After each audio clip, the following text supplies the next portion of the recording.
Cerita tentang scammer, nggak ada habisnya. Buat kalian para cewek, wajib mendengarkan cerita saya ini karena ini adalah kisah nyata yang dihadapi oleh teman saya. Tapi demi privasi, maka akan saya samarkan nama dan juga kotanya. Sudah siap mendengarkan? Nah, ceritanya berawal dari beberapa bulan yang lalu, teman saya, cewek, mendapatkan pesan singkat di Instagram, di inbox, diajak kenalan oleh seorang cowok Eropa. Si cowok Eropa ini meyakinkan bahwa dia adalah orang asli, dia akan datang ke Indonesia, dia suka dengan teman saya dan mungkin akan menikahi. Maka teman saya juga menanggapi dengan baik. Long short story-nya, setelah terjalin komunikasi yang sangat baik, teman saya dipercaya untuk memegang user ID dan password dari internet banking sebuah bank di luar negeri. And you know, saldonya ada sekitar 26 miliar rupiah. Lanjut part 2 nih. Kalian kaget gak kalau ada saldo 26 miliar di rekening itu? Saya kaget. Yang lebih kaget lagi adalah orang yang dipercaya, yaitu teman saya. Dia dipercaya untuk memegang rekening internet banking yang ada saldonya sebesar 26 miliar. Setelah dipercaya seperti itu, teman saya mau dong ya diajak pacaran, hubungannya lebih serius lagi, setiap hari teleponan, WA-an.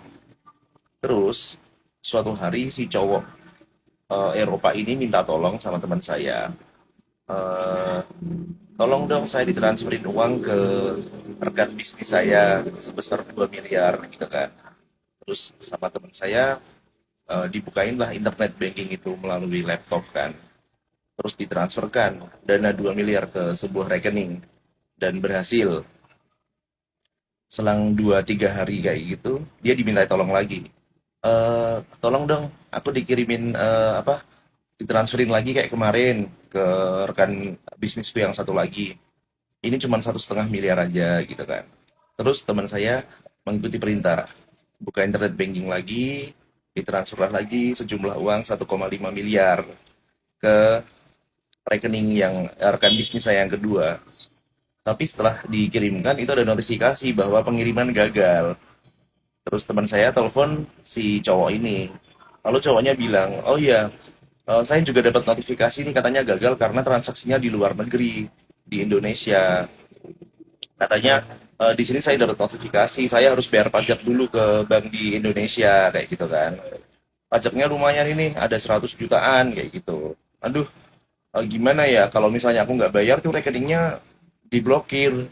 Dan ternyata sama teman saya dicek beneran diblokir, rekeningnya tuh diblokir, yang di apa, internet banking itu diblokir, jadi tidak bisa ada uang keluar, tidak ada bisa uang masuk.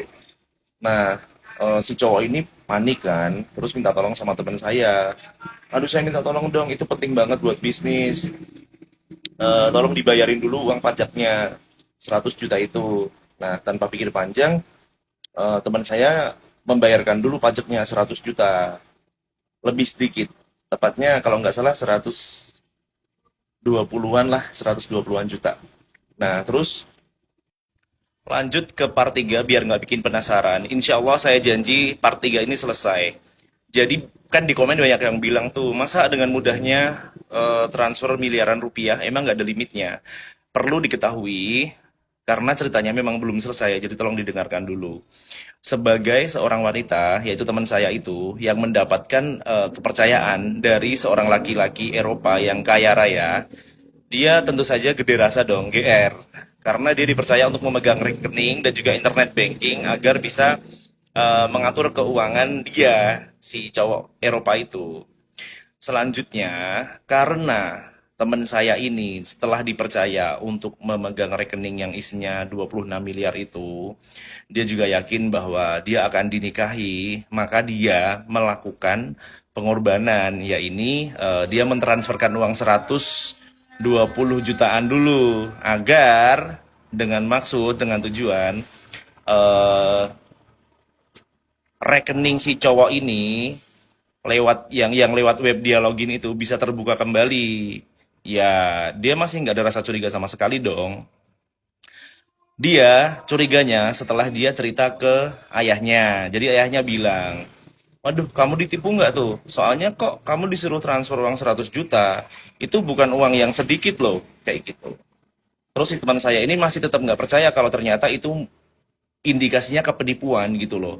Nah, terus karena ayahnya tetap yakin itu penipuan, sama ayahnya diajak ke rumah saudaranya yang kebetulan kerja di bank juga. Terus akhirnya karena tantenya itu curiga, karena saudaranya itu curiga, coba deh saya lihat seperti apa webnya bank itu. Akhirnya ditunjukin lah teman saya itu login di web, di internet banking internasionalnya itu. Dan ternyata tahu nggak, setelah dibuka, ternyata internet bankingnya itu banknya bank palsu. Tentu saja uangnya uang palsu, yang di dalamnya itu berarti kan rekening palsu. Tidak ada nama bank itu di dunia ini. Itu hanya akal-akalan dari si cowok Eropa itu. Jadi kayaknya udah profesional banget sih ini orangnya. Saya nggak tahu itu real orangnya itu orang Indonesia atau orang mana. Yang jelas mereka sangat matang merencanakan penipuan sampai membuat bank palsu, sampai membuat website palsu.